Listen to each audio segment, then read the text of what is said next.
Look, I had to look back on my notes on what I had to do to talk on this video, but it's like, look, we were meant to do tasks every day.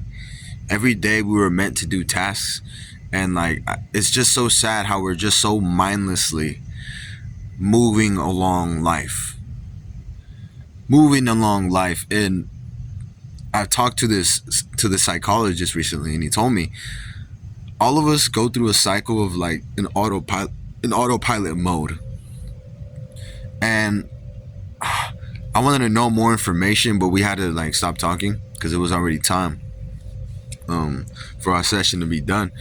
But he was like, everyone goes through a type of like autopilot mode, which is eating, watching something, scrolling on something, whatever it is. And it's like you kind of have to like look at yourself and kind of just ask yourself, like, am I grounded right now?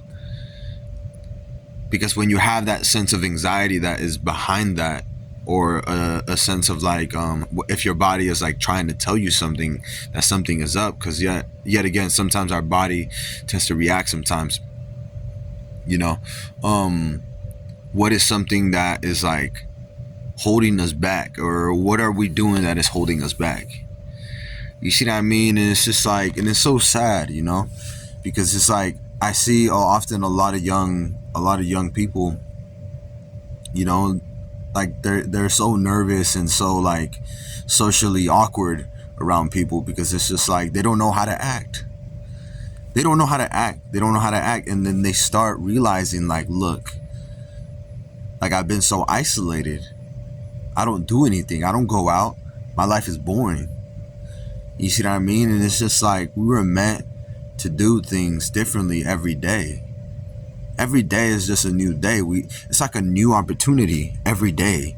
And it's such a gift, because it's like without it, like, what would we be doing? Like, there's no pause in this game of life. There's no pause.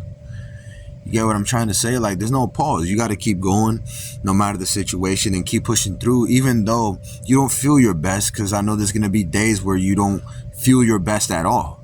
I feel like there's going to be a lot of days where you don't feel your best at all. And it's like, how do you choose to live your day despite what happened to your past?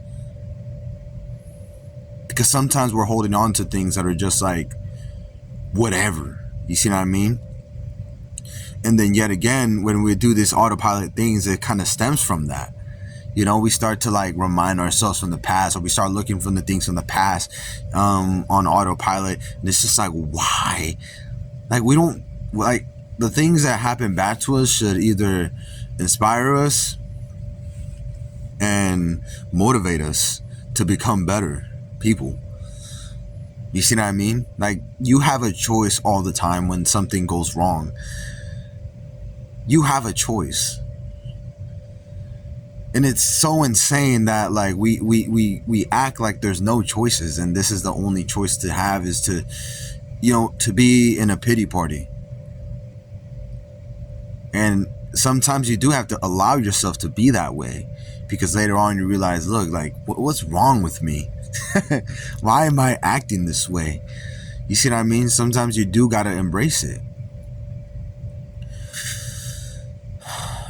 But it's just so strange, honestly. And it's so sad how like we go through this. I went through it, and all of us are possibly going through it and getting ourselves out of the process of that. And yeah, we just got to keep going and understand to keep your head up no matter what, no matter the situation. But yeah, like, comment, subscribe, and we out. Peace out.